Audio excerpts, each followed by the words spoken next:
You are standing on holy ground right now. Not because this room is special, or because the hour is sacred, but because you have arrived at this moment, ready to hear what has been waiting for you since before you were born.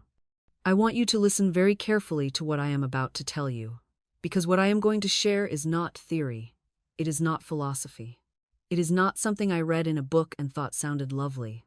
This is truth I have lived, tested, and proven again and again in the fires of real life, in the desperate moments when I had nowhere left to turn but to the invisible power that governs all things. There is a law operating in this universe that is more reliable than gravity, more constant than the rising sun, and more powerful than any army ever assembled on Earth. This law does not care about your past. It does not judge your mistakes. It does not require you to be worthy or prepared, or even particularly good. What it requires is that you speak with the authority of one who knows, not one who hopes, not one who wishes, not one who begs, but one who knows with every fiber of their being that what they command must come to pass because it is already done in the realm where all things are first created. I have seen miracles that would make you weep with joy. I have watched penniless women find checks in their mailboxes for the exact amount they needed within hours of speaking their word. I have seen relationships dead as stones suddenly bloom back to life. I have witnessed bodies riddled with disease restore themselves to perfect health. And none of it, not one single miracle, happened by accident. They happened because someone finally understood how to speak to the invisible and make it bow. Your word is not just sound vibrating in the air.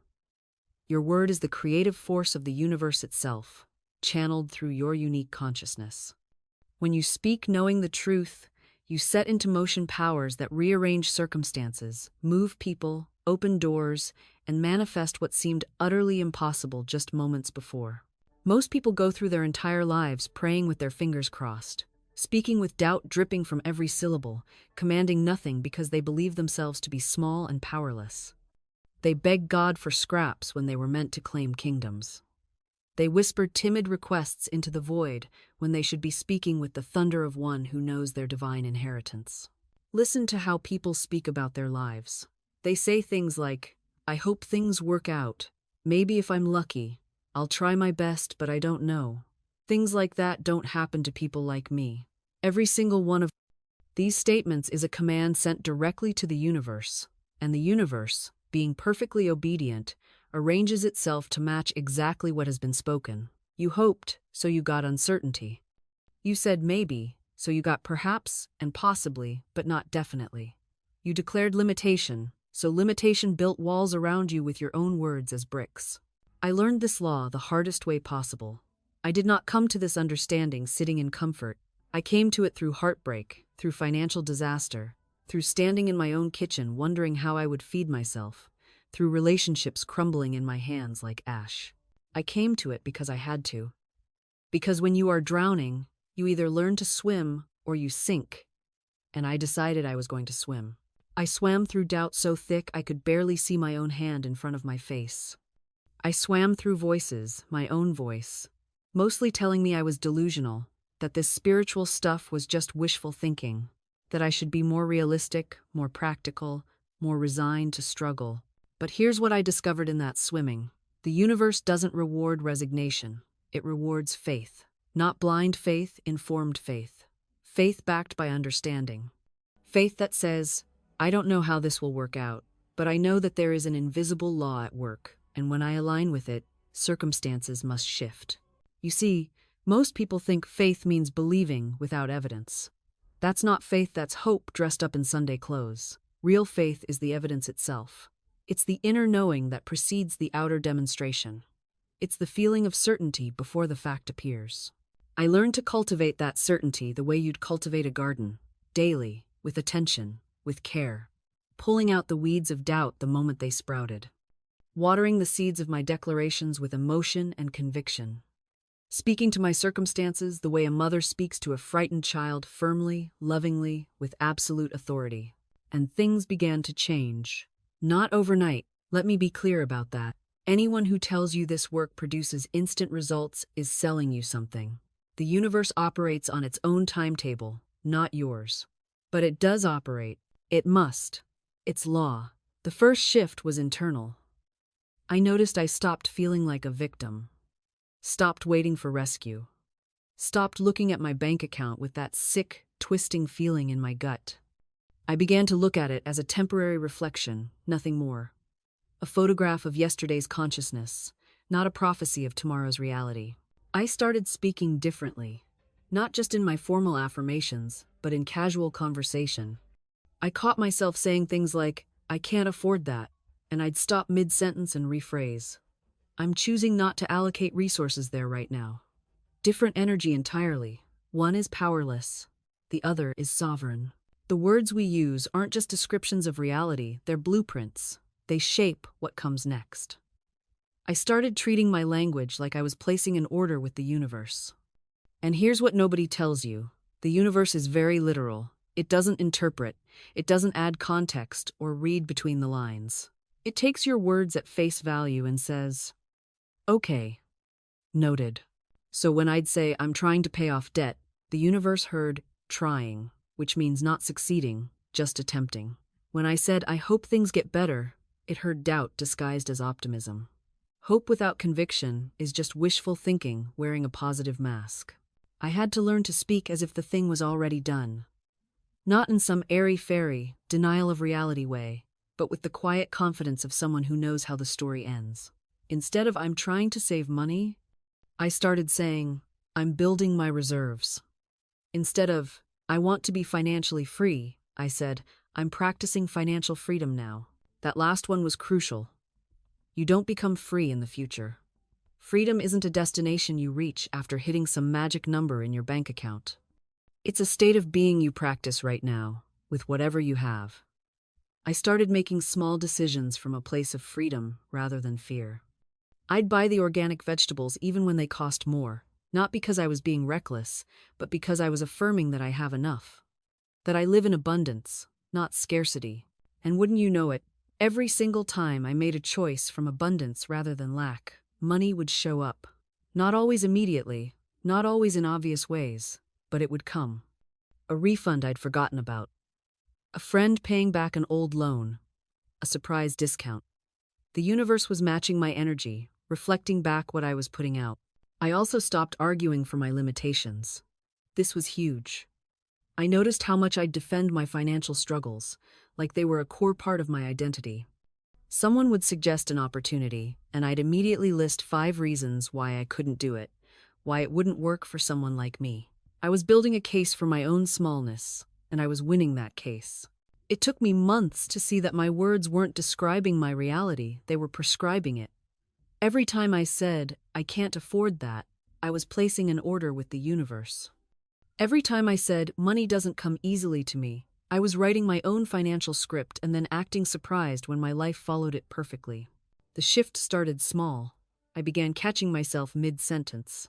"I'm always broke" would start to come out of my mouth, and I'd stop, literally pause, and rephrase. "I'm learning to manage money differently." It felt awkward at first, like speaking a language I wasn't fluent in yet. But here's what nobody tells you about changing your words. You don't have to believe them at first. You just have to stop reinforcing the old story. I started treating my complaints like contracts I was signing with the universe, because that's essentially what they were. Every complaint was an agreement. "Yes, I'd like more of this painful thing, please." When you understand that, complaining loses its appeal fast. I remember sitting with a friend who was drowning in financial stress, and I watched her catalog every money problem she had, the bills, the debt, the unfairness of it all. And I recognized myself. I'd done that exact thing for years, thinking I was just being honest, just venting. But venting isn't neutral, it's reinforcement. It's taking your limited creative energy and using it to strengthen exactly what you don't want. So I started a practice I called catching and flipping. Every negative statement about money got caught and flipped. "I never have enough" became "money flows to me in surprising ways." "I'm terrible with money" became "I'm learning to be a good steward of abundance." Some days I had to flip the abundance. Same thought 20 times. Some days I failed completely and fell back into the old patterns. But here's the thing about words, they're not just sounds we make. They're directives to our subconscious mind, which doesn't judge or question, it just executes. Tell it you're broke, and it will find evidence of that everywhere. Tell it you're learning abundance, and it starts noticing opportunities you'd previously walked right past. Your subconscious doesn't argue. It doesn't fact-check your declarations or wait for logical proof. It simply accepts what you affirm with feeling and conviction, then goes to work orchestrating circumstances to match that inner blueprint. This is why affirmations without feeling are like seeds scattered on concrete. They bounce right off. But when you speak with authority, with that deep inner knowing, something shifts. You're not begging the universe for crumbs. You're claiming what's already yours in the spiritual realm, waiting to manifest in the physical. I've watched people transform their entire financial reality in months, not through harder work, but through changing their inner conversation. A woman came to me drowning in debt, speaking constantly about what she owed, what she couldn't afford, how trapped she felt. I told her, stop reporting on lack. Start declaring the truth you want to see. She began affirming, Infinite Spirit, open the way for my immediate supply. Let all that is mine by divine right now reach me in perfect ways. She said it morning and night, not as a desperate plea, but as a statement of spiritual fact. Within 3 weeks, an old insurance policy she'd forgotten about matured. 2 weeks later, a friend repaid a loan she'd written off years ago. A month after that, she received a promotion she hadn't even applied for. The money didn't fall from the sky. It came through natural channels, but the channels opened because her inner signal changed. That's the mechanism. You're always broadcasting. The question is, what frequency are you sending out? Fear or faith? Lack or abundance? Your subconscious is listening to every word, especially the ones you say when no one else is around. And here's what most people miss. It's not about lying to yourself. It's about speaking to the deeper reality beneath appearances. When you say, I am prosperous, you're not denying your current bank balance. You're affirming the spiritual truth that abundance is your natural state, that you are one with infinite supply. You're calling forth what already exists in potential. You're giving your subconscious mind clear instructions instead of confused, contradictory ones. And here's what most people don't realize. Your subconscious mind doesn't distinguish between what you're affirming for yourself and what you're declaring about others. When you criticize someone else's prosperity, when you judge another person's success with suspicion or resentment, you're actually instructing your subconscious to reject those very things for you. I've watched this play out countless times. A woman comes to me, desperate for her own business success, yet she spends her days gossiping about how her neighbor probably cheated to get ahead, how that successful woman downtown is just lucky or must have connections. She doesn't see that every word of criticism is a brick in the wall between herself and her own prosperity. She's literally training her mind to view success as something suspicious, something that requires justification or defense. The spiritual law is precise. What you wish for another, you wish for yourself. What you resent in another, you reject for yourself. If you can't celebrate someone else's mansion, how can you expect the universe to deliver one to you? Your subconscious will simply say, oh, we don't like people with mansions. We judge them. We question their character. Better keep us away from that. This is why blessing others is such a powerful prosperity practice. When you see abundance in another person's life and you genuinely say, how wonderful, there's plenty for everyone, including me, you're opening the channels. You're affirming that prosperity is natural, that it's flowing freely, that it's available to all who align with it. I knew a man who transformed his entire financial situation through this one shift. He was a salesman, struggling constantly, watching his colleagues close deals while he barely scraped by. He was bitter, convinced they were somehow gaming the system, taking his clients.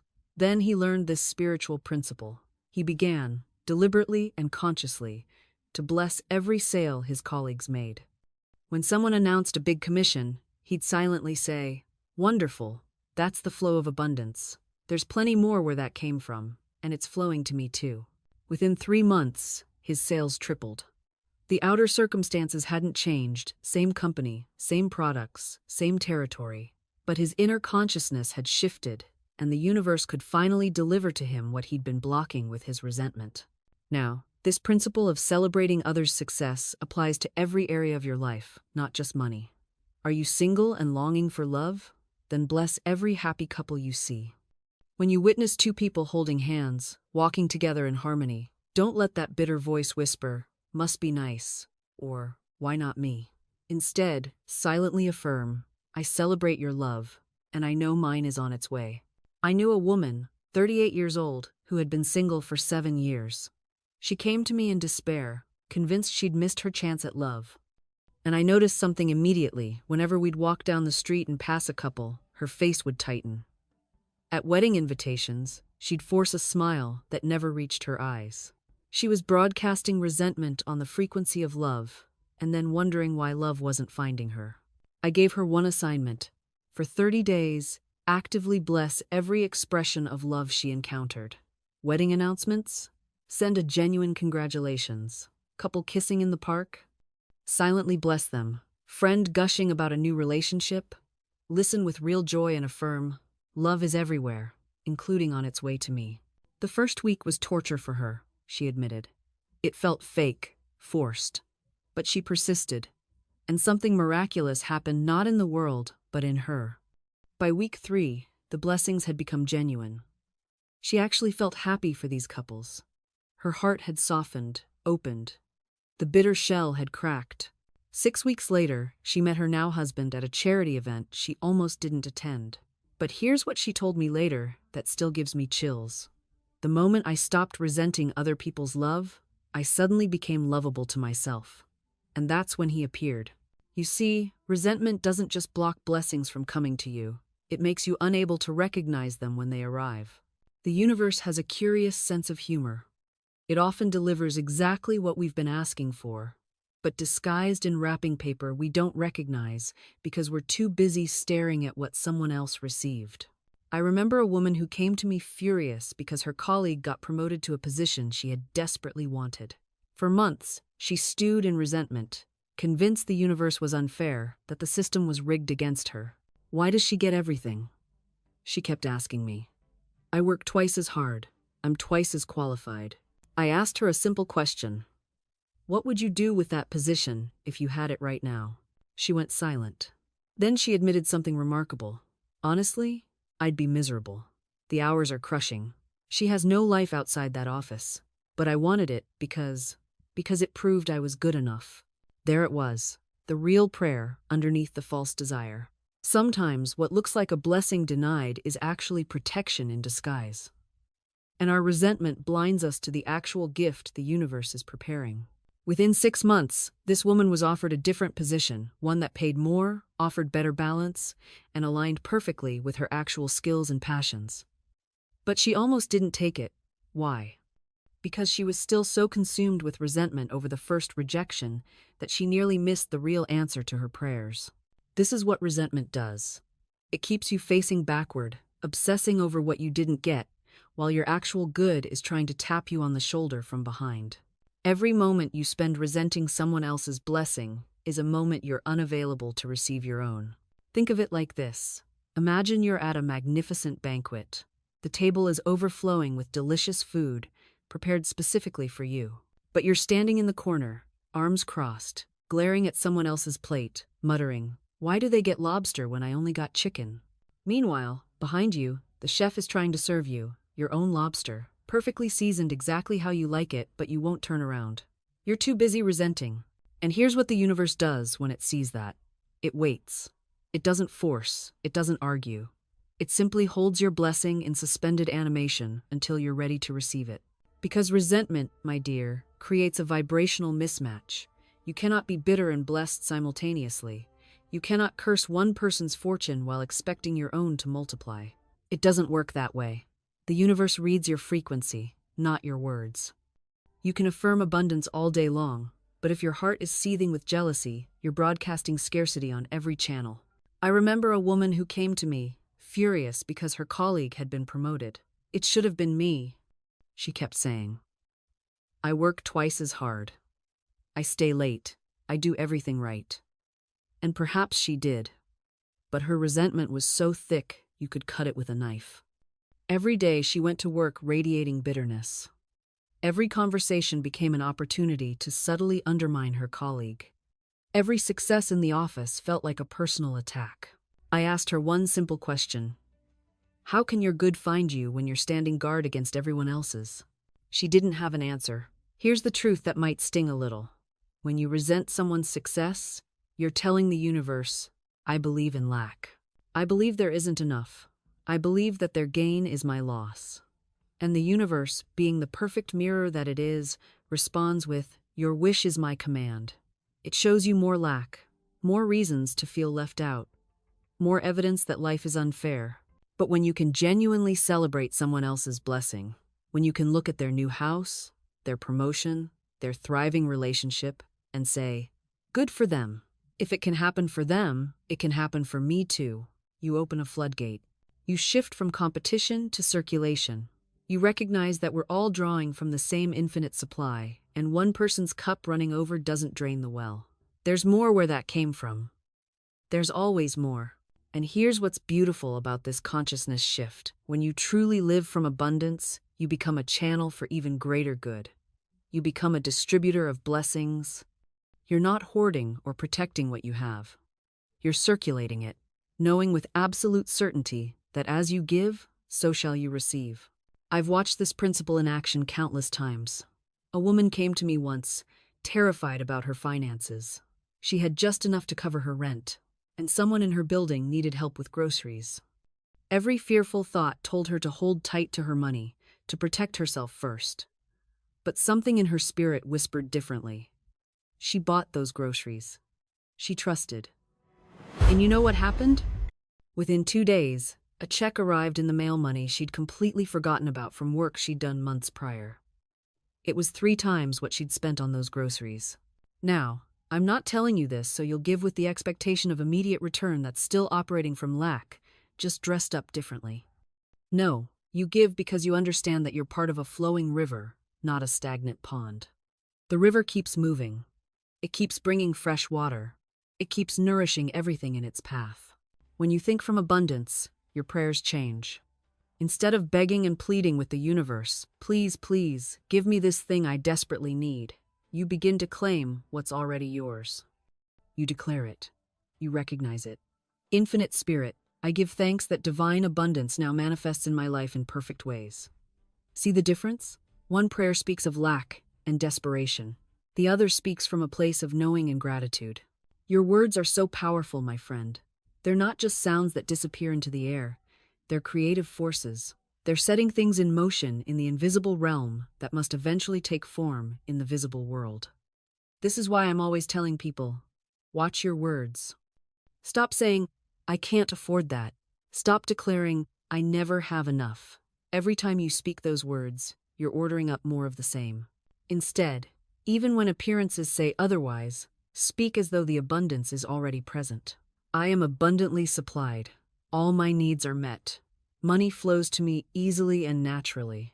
Does this feel like lying when your bank account is low? Perhaps at first. But you're not lying. You're speaking to the truth that exists in the spiritual realm, calling it forth into manifestation. Your word is the bridge between the invisible and the visible. When you declare, I am prospered in all my ways, you are not pretending poverty doesn't exist.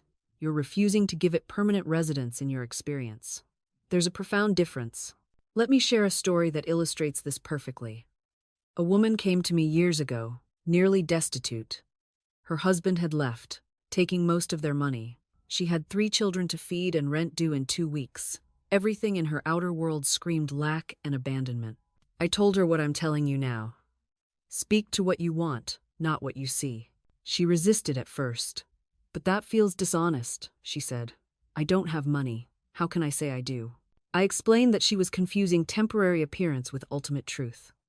The spiritual substance from which all supply comes is infinite and everywhere present. Her connection to it had never been severed, only her awareness of it had been clouded by fear. So we created a treatment together. Every morning and night, she declared, Infinite Spirit is my instant, constant, and abundant supply. Money comes to me from expected and unexpected sources. I am a magnet for divine prosperity. She wrote these words on cards and placed them where she'd see them throughout the day. Within 1 week, she received a call from a company where she'd interviewed months before. They offered her a position with a signing bonus that covered her rent. Within a month, She received notice of an inheritance from a distant relative she barely knew. Within 3 months, she had savings. Was this coincidence? Never. This is law. This is how the universe operates when you align your word with its infinite abundance. You see, most people live their entire lives in spiritual amnesia. They've forgotten who they truly are. They walk around believing they are limited beings, bound by circumstances, ruled by conditions, victims of fate. And so that becomes their experience. But I'm here to remind you, you are not a victim. You are not at the mercy of the economy, the government, your employer, your family, or your past. You are a spiritual being with dominion over your own experience. The moment you accept this truth, truly accept it, not just intellectually agree with it, everything shifts. I've seen this transformation happen in an instant. A woman came to me years ago, absolutely convinced she was destined for poverty. Her grandmother was poor, her mother was poor, she was poor. She wore her poverty like an inherited coat, believing it was simply her lot in life. "That's not your coat," I told her. "That's a costume you've been wearing. Take it off." She looked at me with confusion, then with hope, then with something like recognition. Within months, she had tripled her income. Not because she suddenly gained new skills or education, because she changed the conversation she was having with the universe. Your word is your power. Your word creates your world. When you declare, "I can't afford that," you've just given the universe its marching orders. When you say money is hard to come by, congratulations, you've just written that into your contract with life. When you whisper to yourself, "I'm not the kind of person who has wealth," the universe says, "as you wish," and arranges your circumstances accordingly. This is why I am so insistent about the words you use, especially when you're alone with your own thoughts. That's where the real work happens. Anyone can put on a brave face in public. But what are you saying to yourself at 3 a.m? What words are looping through your mind as you pay your bills? What story are you telling yourself about money, about worthiness, about possibility? Most people carry two conversations, the one they speak aloud, and the one that never stops inside their heads. And it's that second conversation, the one no one else hears, that's writing the script of your life. I remember a woman who came to me years ago. Successful by every measure, beautiful home, admired by her friends. But she was exhausted, depleted. And when we finally got quiet enough to listen to what she was actually saying to herself all day, we discovered why. Every morning, "I should be doing more." Every email, "They probably think I'm incompetent." Every success, "I just got lucky." Someone will find out, "I don't really know what I'm doing." She was running a marathon inside her own mind, and the finish line kept moving further away. The moment she recognized those words as just words, as habits she'd picked up somewhere along the way rather than truths carved in stone, everything shifted. Not overnight, not with one affirmation, but with the patient, persistent work of choosing different words. Your inner dialogue isn't destiny. It's just a radio station you've been listening to for so long you forgot you could change the channel. And here's something most people don't understand. You don't have to believe the new words at first. You don't have to feel them deeply or convince yourself they're true. You just have to be willing to say them, to practice them, to let them exist in your consciousness alongside the old patterns. Say, "I am open to receiving." You might not believe it yet. Say it anyway. Say, "My good is coming to me now." Your circumstances might argue otherwise. Say it anyway. Say, "I trust the divine plan of my life." Even when nothing makes sense. Especially when nothing makes sense. Because words are seeds. You don't plant a seed and then dig it up every day to see if it's growing. You plant it, you water it, and you trust that beneath the surface, something is shifting. Your words are working whether you see evidence or not. They're restructuring your consciousness. They're sending out vibrations that the universe must respond to. Not because of some mystical magic trick, but because that's how the law works. Every word you speak is a decree. Every statement you make is setting forces into motion. That's why I'm so insistent about your language. That's why I won't let you get away with saying "I'm so broke," or "I never have enough," or "nothing ever works out for me." You think you're just venting. You think you're just being honest about your current situation, but you're not. You're commanding the universe to keep giving you exactly what you're declaring. The law doesn't distinguish between complaining and commanding. It only responds to the vibration of your words. When you say, "I'm always struggling," the universe hears a command. More struggle, please. And it delivers. Not because it's punishing you, because it's obeying you. I worked with a woman who couldn't understand why she kept attracting terrible relationships. One after another, the same patterns repeated. "All men are liars," she'd tell me. "You can't trust anyone." And I'd ask her, "Well, what do you expect the universe to give you when that's your constant decree?" She was shocked. She thought she was just observing reality, but she was creating it. Her words were her bridge to the subconscious, and her subconscious was arranging circumstances to match her declarations. We changed her words. Instead of "all men are liars," she began to say, "My right man is honest and true." Instead of "you can't trust anyone," she declared, "the universe is bringing me trustworthy people." Simple shifts, but profound ones. Within months, everything changed. Not because the men in the world suddenly became different, because she became different. Her consciousness shifted, and therefore her attraction shifted. This is what I mean when I say your word is your wand. You're not manipulating reality, you're aligning with it. You're choosing which frequency to broadcast, and the universe is matching that frequency with corresponding experiences. Now, I know some of you are thinking, "But Florence, what if I'm in a terrible situation? Am I supposed to just pretend everything's fine?" No, I'm not asking you to deny reality. I'm asking you to stop reinforcing it with your words. There's a difference between acknowledging where you are and declaring where you're staying. You can say, "This is my current situation, but I'm moving beyond it without giving power to the limitation." You can face facts without making them permanent decrees. There was a woman I knew whose bank account was drained. She had $17 to her name. When someone asked her how she was doing, she didn't lie and say, "I'm wealthy," when she was holding $17. That would have been denial. But she also didn't say, "I'm broke, I'll always be broke, money never comes to me." Instead, she said, "I'm in a tight spot right now, but I'm expecting my good to come through." Do you see the difference?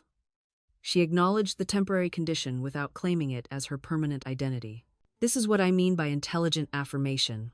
You're not pretending the problem doesn't exist. You're refusing to give it a forever home in your consciousness. You're treating it like a guest that's passing through, not a tenant with a lifetime lease.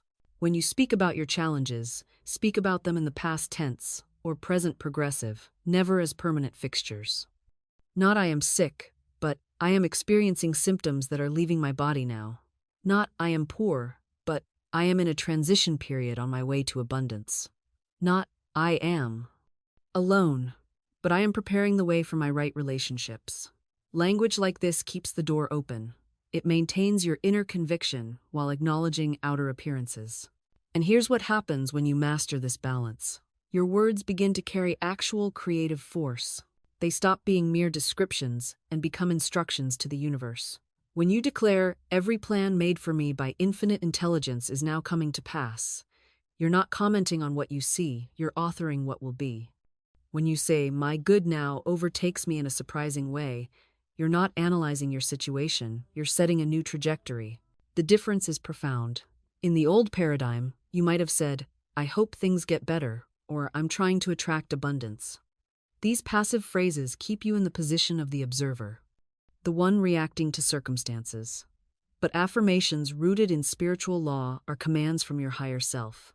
They carry authority because they're aligned with truth.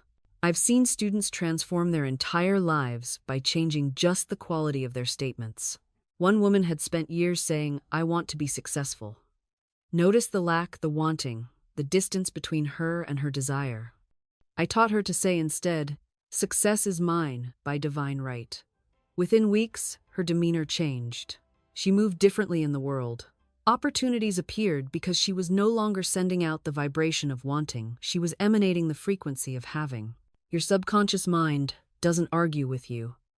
It accepts what you consistently impress upon it. When you persistently declare, "I am now in my right place, doing my right thing," your subconscious begins reorganizing your entire life around that statement. It's not wishful thinking. It's reprogramming the operating system through which you experience reality. But here's what most people miss. The affirmation must be accompanied by the feeling of its truth. You can say the words 1,000 times, But if your emotional body is vibrating fear and doubt, you're sending mixed signals. The universe responds to your dominant vibration, not just your words. This is why I always emphasize speaking with conviction, with faith, with the feeling that it's already done. When you say, "Infinite Spirit, open the way for my great abundance," you must feel the relief, the gratitude, the expansion that comes with that opening. You must see it in your mind's eye.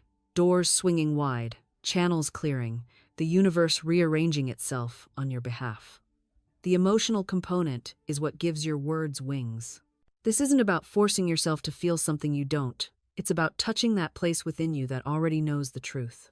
Somewhere in your being, beneath all the conditioning and fear, there's a part of you that remembers you're infinite, that knows lack is impossible, that understands you're heir to the kingdom. That knowing doesn't need to be cultivated. It needs to be uncovered. And the way you uncover it is by refusing to give your attention to the evidence that contradicts it. This is where most people stumble. They say, "But the evidence is right in front of me. My bank account is what it is. My body is what it is. My circumstances are what they are. How can I ignore reality?" You're not ignoring reality. You're choosing which reality gets to be real for you. See, what you call reality is just the end result of old thinking. It's yesterday's news made visible. Every condition you're looking at right now was formed by the consciousness that preceded it. If you keep reacting to it, validating it, treating it as immovable truth, you lock it in place. You create more of the same. The spiritual approach isn't about denying what's visible. It's about recognizing that what's visible is changeable. It's about understanding that you're not a prisoner of circumstances, you're the creator of them. And creation happens first in consciousness, then in form. So when you look at that empty bank account and you feel that contraction of fear, you have a choice. You can follow that fear down the rabbit hole of worry, doubt, and desperation. Or you can catch yourself and say, "No, this is not my reality. This is the shadow of an old belief. My true reality is abundance. My Father's kingdom is my birthright. I am supplied from an infinite source." Now, the mind will scream at you. It'll call you delusional. It'll present evidence. It'll remind you of every past failure. That's what the mind does. It's programmed for survival, not for truth. It doesn't want you stepping into the unknown, even when the unknown is where your freedom lives. But here's what I want you to understand. You don't need to convince your mind. You need to override it. You do that by making a decision. Not a wish, not a hope, a decision. You decide that abundance is your truth. You decide that supply is constant. You decide that you are divinely supported. And then you act from that decision, regardless of what your senses report. This is where most people stumble. They make the decision intellectually, but then they monitor the physical world for evidence. They declare abundance, and then immediately check their bank balance to see if it's working. They affirm divine supply, and then panic when the bill arrives. This is not faith. This is experimentation. And the universe doesn't respond to experiments, it responds to certainty. When you truly decide, you stop checking. You stop measuring. You stop gathering evidence to prove or disprove your decision. You simply proceed as though the thing is already done, because in the realm of consciousness, it is. I knew a woman who decided her business would thrive. Not hoped, not wished, decided. And when clients canceled or payments delayed, she didn't waver. She didn't revise her decision based on temporary appearances. She said to me, "I've already decided this business is successful. These little disruptions are just the old patterns clearing out." And within 3 months, her revenue had doubled. Not because she worked harder, but because she stopped contradicting her own decision with doubt. You see, every time you worry, you're casting a vote against your own declaration. Every time you complain about lack, you're rehearsing poverty. Every time you speak about what you don't have, you're instructing the subconscious to produce more of that experience. Your word is law in your universe. But you must be consistent. You cannot declare prosperity on Sunday and poverty on Monday. You cannot affirm health in the morning and disease in the afternoon.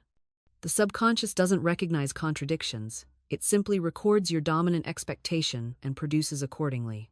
This is why I say, watch your words as you would watch a small child near fire. Words are creative. They set forces in motion.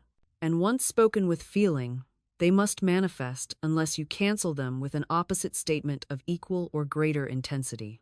So, if you've been speaking lack, speak abundance now with even more conviction. If you've been rehearsing failure, rehearse success with doubled passion. You must outspeak, outfeel, and outbelieve your previous limitations. And here's the beautiful part. You don't need anyone's permission to do this. You don't need to wait for conditions to improve. You don't need proof before you begin. You just need to start right now, right where you are. I once knew a woman who wanted desperately to move to a beautiful home by the water. She'd dreamed of it for years, but felt trapped by her circumstances, trapped by her lease, by her income, by what seemed like 1,000 practical impossibilities. Then something shifted. She stopped focusing on how times it would happen, and started living as though it was already done. She began taking morning walks to the waterfront. She'd stand there, breathing in the salt air, feeling the sun on her face, and whisper times, "Thank you, asterisk. Thank you for my beautiful home. Thank you for waking up to this view. Thank you for the peace I feel here." She started small. She bought a single piece of artwork that reminded her of the ocean. She painted one wall in her current apartment the color of sea glass. She played recordings of waves while she worked. Was she pretending? No. She was times preparing asterisk. She was tuning her entire being to the frequency of what she desired. And within 6 months, a series of completely unexpected events unfolded. A job opportunity she never could have predicted. A property that came on the market at exactly the right moment. Circumstances aligning in ways that would have seemed impossible when she was locked in resistance and worry. The universe conspires with those who dare to claim their good. You see, when you shift your inner state, you don't just change times, you change what you attract, you change what you notice. You change the opportunities that seem to present themselves out of nowhere. The skeptic says this is just selective attention, just confirmation bias. But I've seen it work too many times, in too many lives, in ways too specific and too miraculous to dismiss. There's an intelligence in this universe, far greater than our limited minds can comprehend. Call it God, call it Source, call it the universe. The name doesn't matter. What matters is that this intelligence responds to the mental images we consistently hold. And here's what most people miss. Your time's already times using this power. Every single day. The question isn't whether it works. The question is whether you're using it consciously or unconsciously. When you wake up dreading the day, expecting problems, anticipating difficulty, you're using this creative power. You're just using it against yourself. When you replay your failures, rehearse your grievances, imagine worst-case scenarios, that you're using this creative power. You're just directing it toward what you don't want. The power itself is neutral. It responds to your dominant thoughts like soil responds to seeds. It doesn't judge whether you're planting flowers or weeds. It just grows whatever you consistently plant. And most people? They're planting weeds while praying for roses. They're affirming abundance while thinking about bills. They're declaring health while obsessing over symptoms. They're claiming love while rehearsing rejection. Your subconscious doesn't hear what you say in that moment of positive thinking. It hears what you repeat, hour after hour, when you think nobody's listening, especially yourself. That's why affirmations alone don't work for most people. They stand in front of the mirror saying, "I am wealthy, I am wealthy, I am wealthy," while their inner dialogue is screaming, "Who are you kidding? Look at your bank account. You're broke." The subconscious takes orders from the dominant voice. And for most people, the dominant voice is fear, doubt, and limitation dressed up in reasonable-sounding logic. But here's what changes everything. You can reprogram that inner voice, not by fighting it, not by shouting louder positive thoughts over it, but by gently, persistently replacing those old patterns with new ones. It's like retraining a muscle. At first, the old pattern is automatic. Your mind defaults to worry, to worst-case scenarios, to "I can't afford that," or "that never works for me," or "people like me don't get those opportunities." But when you catch yourself, and this is the practice, when you catch yourself in that old thought, you don't shame yourself. You don't say, "I'm so bad at this, I keep thinking negatively." That's just more negative programming. Instead, you simply notice it. Oh, there's that old pattern again. And then you consciously choose a different thought. Not a fake, pumped-up affirmation that makes you feel ridiculous, but a true statement that opens possibility. Instead of, I'm so broke, try, I'm in the process of improving my finances. It's true, it's believable, and it points your mind in a different direction. Instead of, I always fail, try, I'm learning what works. Again, true, believable, growth-oriented. Instead of, nobody wants me, try, I'm becoming the person I want to attract. Empowering, actionable, real. When you speak this new language, the language of possibility, instead of prison, you stop being a victim of circumstance and become an architect of experience. You're no longer waiting for life to happen to you, you're co-creating it. And here's something most people miss entirely. Your inner dialogue doesn't just shape your feelings, it literally rewires your nervous system. When you repeat, I'm a failure, your body responds with cortisol, tension, shutdown. When you say, I'm learning and growing, your system releases different chemistry entirely. Dopamine, openness, energy. You're not just thinking differently. You're becoming different at a biological level. Now, let's talk about the sneakiest trap of all, the trap of what I call spiritual bypassing disguised as realism. This is when people say things like, I'm just being honest about my limitations, or I'm just acknowledging the facts. But here's the question that changes everything. Whose facts? The fact that you've struggled in relationships doesn't mean you're unlovable. It means you haven't yet learned what you need to learn. The fact that you've failed at businesses doesn't mean you lack capability. It means you haven't found the right approach yet. See the difference? One interpretation closes doors. The other keeps them open. I'm not asking you to deny reality. I'm asking you to expand what you consider real. The caterpillar's reality is crawling, but the butterfly's reality was always there, waiting in potential. Your words determine which reality you're tuning into. So here's your assignment. If you're ready to actually transform, for 1 week, become a guardian of your inner speech. Not a censor, a guardian. Every time you catch yourself speaking limitation, pause, breathe, reframe. Not with fake positivity. With true possibility. I never finish anything becomes, I'm learning to follow through. I'm too old becomes, I have experience and wisdom others don't. It's too late becomes, I'm beginning exactly when I need to. Watch what happens, not just in your mind, but in your life. Opportunities appear, people respond differently, doors open that were invisible before.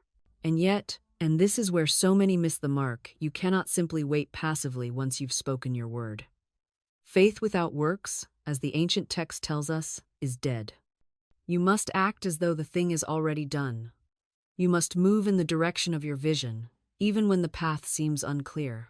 I knew a woman who desired to open a small shop selling beautiful things.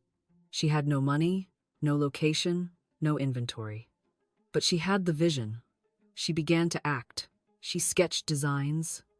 She visited empty storefronts, not to negotiate she couldn't yet, but to plant the seed in her consciousness. She told trusted friends, when my shop opens. Not, if my shop opens. Within 6 months, an elderly relative she barely knew left her a small inheritance. A storefront became available at a price she could manage. Suppliers appeared, offering generous terms. Was this coincidence? Or was this the law responding to her unwavering faith combined with corresponding action? The universe reads your conviction through your behavior. If you say you believe something is yours, yet you prepare for failure, pack your bags for defeat, rehearse your disappointment, the universe receives a mixed message. It responds to the stronger vibration. Usually, that's fear. But when your words, your thoughts, and your actions align, when there is no contradiction between what you declare and how you move through the world, resistance dissolves. The path reveals itself. Not always as you imagined, mind you, often far better. This is why I say, speak with authority, but then release with trust. Do not clutch. Do not chase. Do not beg the universe to hurry. Desperation repels. Certainty attracts. The farmer plants the seed and trusts the soil. He does not dig it up every day to check its progress. He waters. He tends. He waits with faith. Your word is the seed. Your faith is the soil. Your consistent action is the watering. And the harvest, the manifestation, comes in its perfect time. Not early, not late. Always exactly when the conditions are ripe. So examine today. What are you speaking over your life? What are you declaring into the invisible? And more importantly, are you believing it enough to act as though it's already true?